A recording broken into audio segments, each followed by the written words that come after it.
So, sa McDo tayo magbe-breakfast. Na-miss ko ang McDo. Ang McDo dito sa Thailand, hindi siya mura ha. Mas mura pa yung mga kainan sa labas.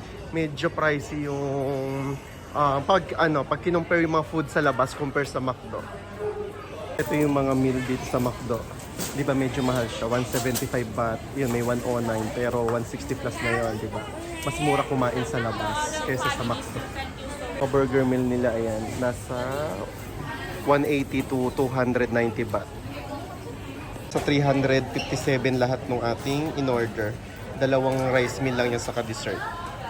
Ito na yung order natin sa McDo na chicken kapraw rice daw. Bestseller daw ito sa McDo, Thailand.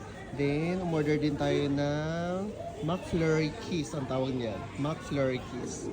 Then, nag-upgrade tayo sa drink na Mocha Frap from McCafe. Ayan.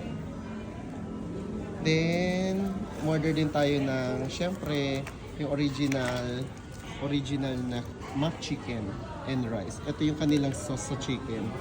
Spicy. And may fries na siyang kasama. Ayan. So, try natin yung chicken kaprao dito sa McDo, Thailand. So, ito siya, para sa mga chicken balls. Manghang. Halata naman. Ayan. May sweet and chili sauce siya. Pero maanghang.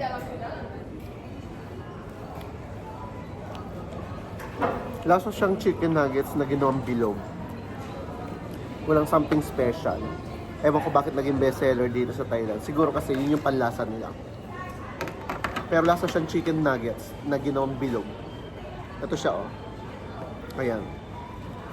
So, syempre yung McChicken na original. Same taste lang siya, kaya nga siya world's famous chicken ng McDo. Pares lang siya ng lasa kahit saan ka pumunta. Yun nga lang ang pinagkaiba dito, wala silang gravy. Ang gravy nila yung parang jufran, yung sweet and spicy.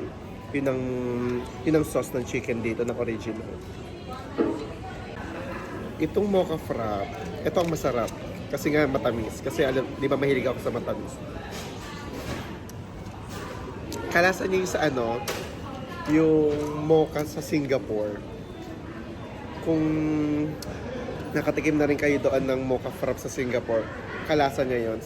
Wala lang sa atin ito. Ito ang gusto ko dito, yung mocha frap nila. Yung McFlurry Kiss naman, ito siya.